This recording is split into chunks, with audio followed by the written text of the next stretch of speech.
You know that I've talked about college football realignment, expansion, mutiny, however you want to describe it. And you know that I'm just not changing my mind on this one. All right, I'm not.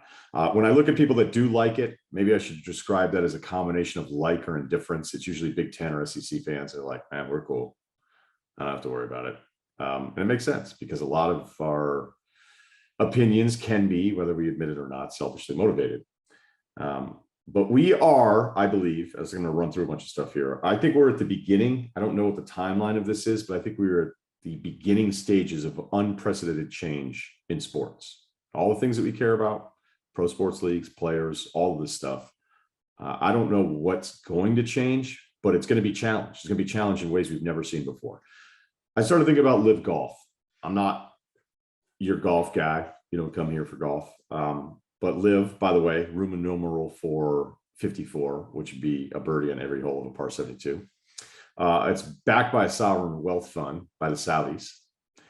Saudi involvement, you could say for LIV Golf is problematic, or you could say, hey, it's actually not problematic at all, considering their track record of human rights violations. But this is their investment, and they're starting their own tour, and the money's insane, and it's a problem for the PGA. And if you are in the golf world, it is a daily headline. Phil Mickelson in his book actually called the Saudis, quote, scary motherfuckers to get involved with. He then signed a contract with them for $200 million. I'm not sure that I entirely get the financial model of LIV Golf. It feels like quite a cash burn with these huge bonuses and contracts for a handful of PGA Tour members.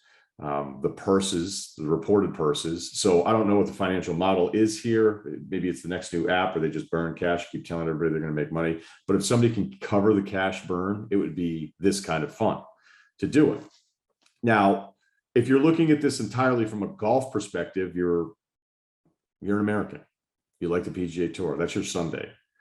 You probably don't like this because it's messing with your golf. I'm like, I just want all the best golfers to be on the same tour, and that's what I want to watch. I don't want like this separate thing.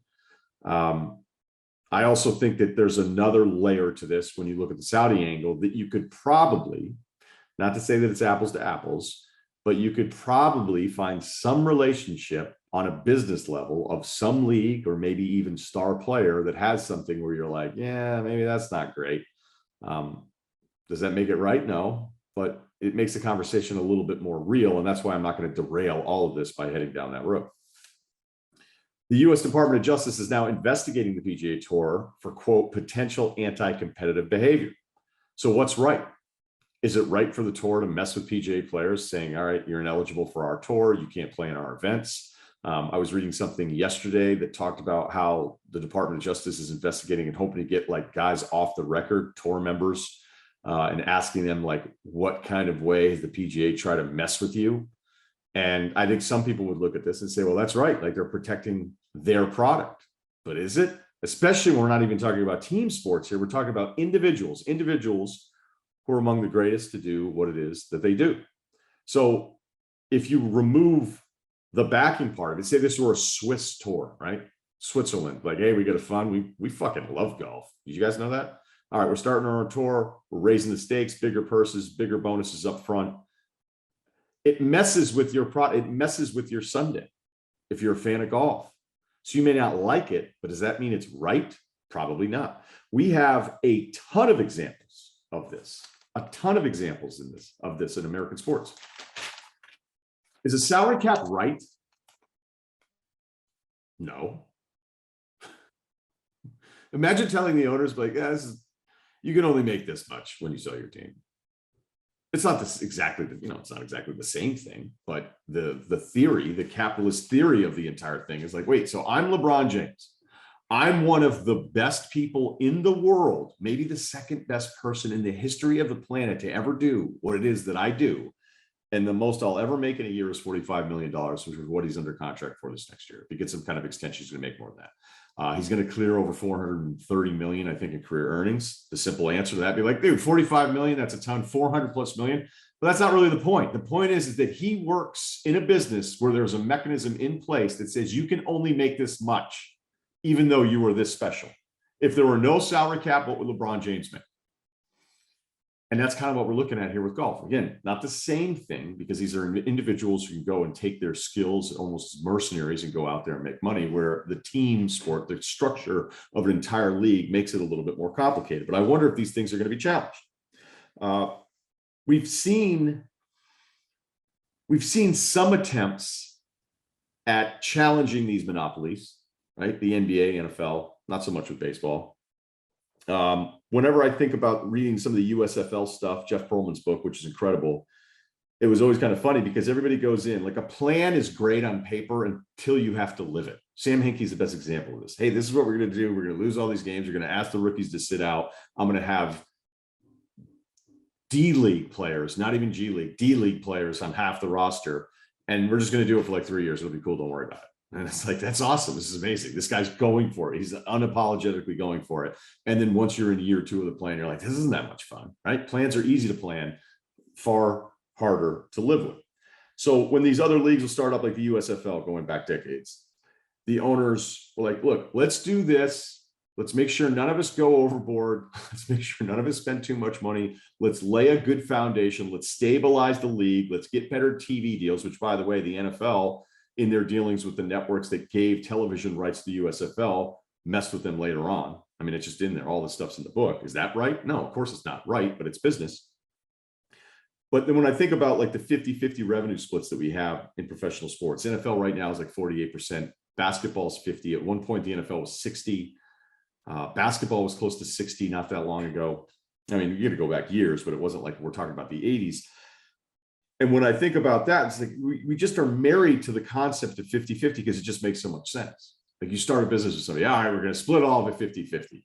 Does it mean everybody's doing equal amounts of work? Usually not, but it just sounds good. What if a new league just said, you know what, this is about the players, it's not about us.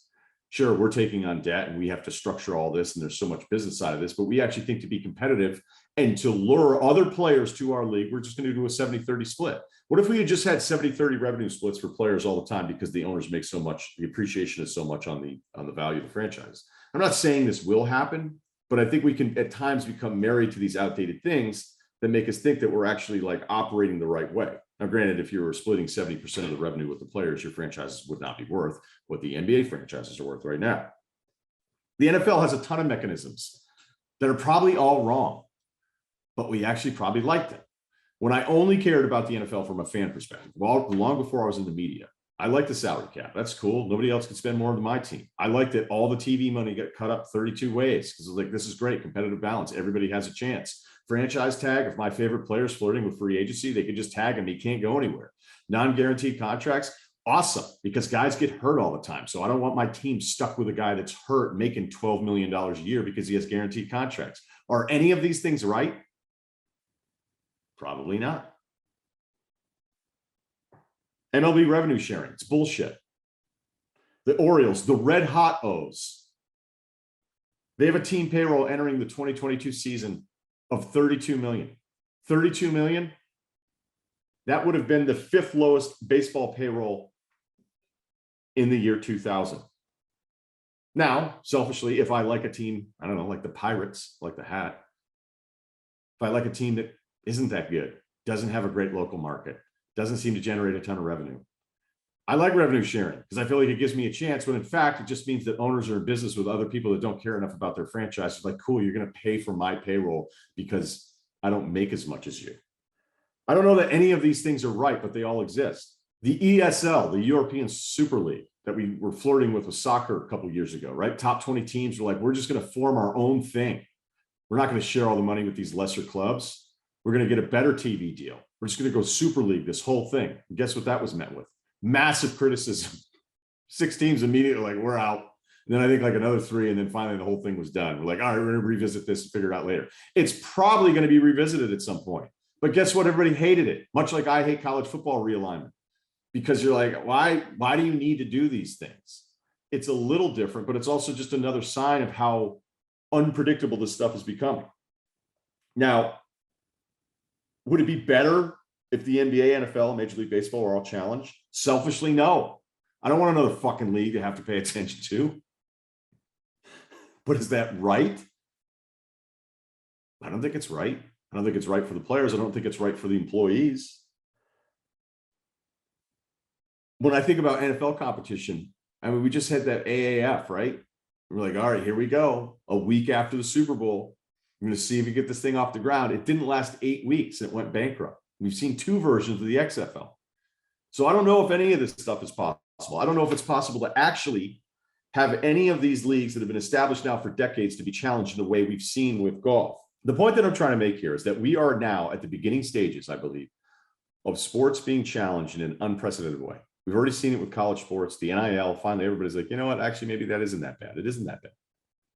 The transfer rule, right? They finally loosened the restrictions on that, but selfishly looking back on it, it was like, oh, my favorite team has this player and he's really good. I'd like some mechanism to be in place to deter him from maybe transferring to another school, heaven forbid, a school that's within the conference. And now you're like, okay, again, desensitized to a lot of these different things. I don't know if the NBA, MLB, or the NFL are ever going to be challenged the way the PGA Tour has been. But with media rights deals being what they are, and thinking about the way that we've just become accustomed to accepting so many things that are probably just fundamentally wrong with just being employed in one of these leagues, a lot of us are probably going to have to come to grips with things that we don't like that are actually probably right.